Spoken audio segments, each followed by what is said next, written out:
Yo, what is going on YouTube? It is your boy GZTV back with another video. We are here with the 73rd overall episode of The Sopranos. We're here with the 8th of the show's 6th season. I think this is going to be like the final Soprano review we do until like Saturday. Because I think this Friday we're going to talk about Future and Metro's new album.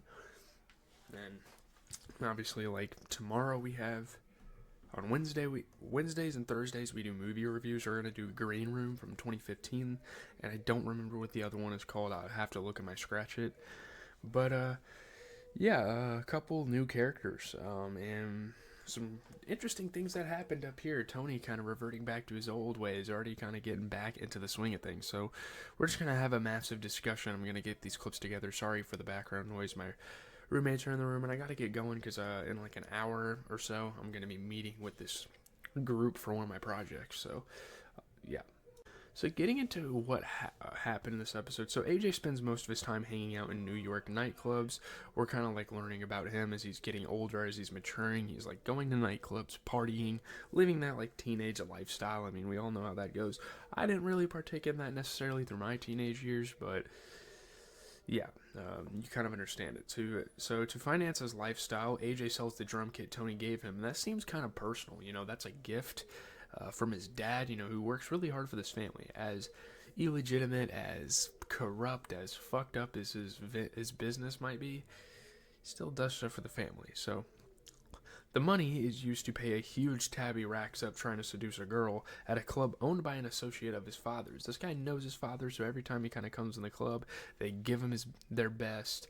You know, he's sitting at this crazy like VIP table with a bunch of his friends, and a bunch of these girls are swarming. And yeah, it seems like he's living the life. AJ asks his parents to provide him with a nightclub to manage, a suggestion they scoff at as he is still below the legal drinking age. I mean, yeah, you shouldn't really own a club or run operations for anything like that until you are of drinking age. So I don't know how old he is in the show. I would say like 18, 19, maybe 20. I don't know, because he is like graduated. I don't even know if he graduated. Who fucking knows? I think he did graduate high school. But he's like trying to figure out what to do after that. You know, does he want to go to college? But he wants to like manage a nightclub, and he does want to be an event planner. He does want to run venues and stuff. So they're kind of right about that. Carmelo wants him to study event planning, and Tony offers to get him a place at Beansy's Pizzeria to kind of start him from the bottom up. Not to like really, not to really move it up in the company. Actually, it's more for him to like learn the business and learn how to run a business. So yeah, in a session with Dr. Melfi, Tony says that AJ's presence is like a bad smell in the house. It's always hanging there. He's just kind of chilling there, like just like molded garbage, not really doing anything, not really providing anything for his family, not really providing anything for himself. He's kind of like a leech at this point. So that's kind of what Tony sees him as, but he still loves him, obviously.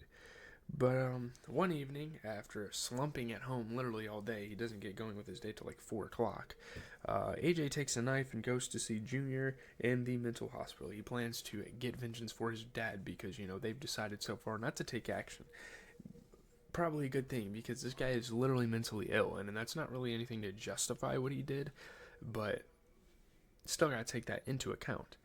So when Junior sees him, he begs him to take him home. He's like, get me the fuck out of here. No one has ever really visited him since he's gotten there. So, unnerved, AJ drops the knife before even attempting to use it against Junior and is tackled by orderlies as he tries to flee. Obviously, you can't have knives in a fucking mental hospital. Someone's gonna slit their wrist or kill themselves. So, yeah. Using his influence with Assemblyman Zellman, Tony gets his son released from custody without charge.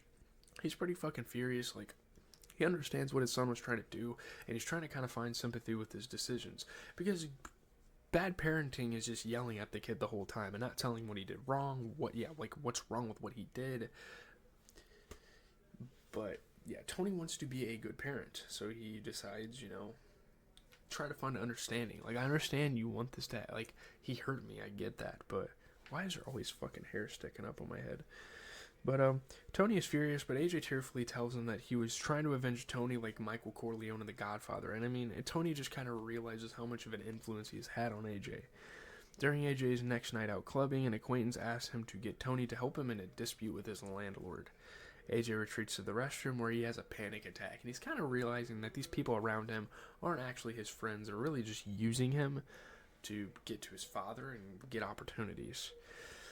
So now we move to Vito. He steals the cell phone of a fellow guest at his bed and breakfast in New Hampshire and uses it to call his wife Marie, pretty much as an anonymous number. She begs him to come home and tells him that Phil wishes to put him through treatment for his sexuality. You can't treat sexuality, though. I don't know why these people think you can just do that. It's a very, immature outlook. You can't just treat it. If someone is gay, they're gay. You can't really convert them.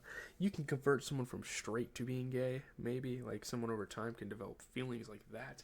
I don't think the other way around really works like that, though. So he tells her not to trust Phil, who is pressuring Tony to find Vito and kill him. And, the only reason Phil is saying this stuff so he could get him back and they could, kill him. Vito tells Marie where to find $30,000 cash in the house. He still wants to provide for the family and stuff, but, So, pretending to be a writer, Vito spends more time at Jim's diner, kind of acting like he has something going for his life when really he doesn't. He's kind of at rock bottom at this point. Jim is revealed to also be a father. One evening, Vito sees Jim, a volunteer firefighter, heroically rescuing a young child, and realizes there's more to this guy. There's a lot that you can admire about him. I'm obviously not gay, but romantically, Vito wants to get involved. It seems like there's some romantic tension there. He spends an evening with the firefighters at a local roadhouse. In the parking lot, Vito and Jim appear to kiss, but Vito then shoves him off, trying to kind of he wants to not be gay anymore. He wants to get out of these ways, and obviously they both wanted to kiss each other, but that just can't happen for Vito. So they throw punches, and Jim leaves Vito beaten. Days later, Vito goes back to the diner, decides to return, and they kind of reconcile and decide that maybe this will work. Maybe this is something they can do. So sometimes you tell a lie so long you don't know when to stop, he says, and that's kind of the whole theme behind him, turning homosexual. So they take a motorcycle ride together in a field under the falling leaves. They obviously make love with each other. It's pretty uncomfortable, obviously, if you're homophobic, but I don't really care. I don't want this to turn into a political thing for the channel.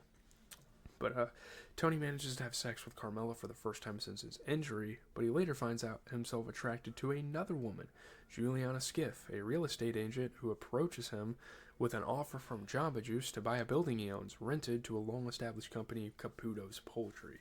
And obviously there's a lot of Italian history in this area. We've kind of learned that they want to preserve the history, and they want, some places, they're filled with crack people. We saw that before with Zellman being involved, and they want to keep this place, at their roots. But this girl wants to buy Jamba Juice up here, and she kind of wants to. She's keeps on negotiating the price. But he's attracted to her. Obviously, this is going to be another Gumar type situation, another Gloria situation, or a Valentina, or who's the Russian girl towards the beginning of the show. But Tony rejects the deal, stating that the poultry store is part of its neighborhood. It's just it's a really fine establishment. It's pretty iconic. He rejects the second offer, but accepts the third, nearly $500,000, and she agrees that they should meet in her apartment to complete the paperwork. And Tony's kind of making those advances because obviously we all know what he wants to do. While Tony is dressing for the encounter, Carmela helps pick out a shirt for him and helps him to button it up, which is completely fucked up. At Juliana's, after Tony signs the paperwork, they start kissing passionately, and Juliana starts unbuttoning his shirt, and it looks like they're going to make love. It appears so. Tony makes her stop and abruptly departs. He's got to get out of there. He doesn't want to be this cheater anymore. He doesn't want to be this unfaithful husband.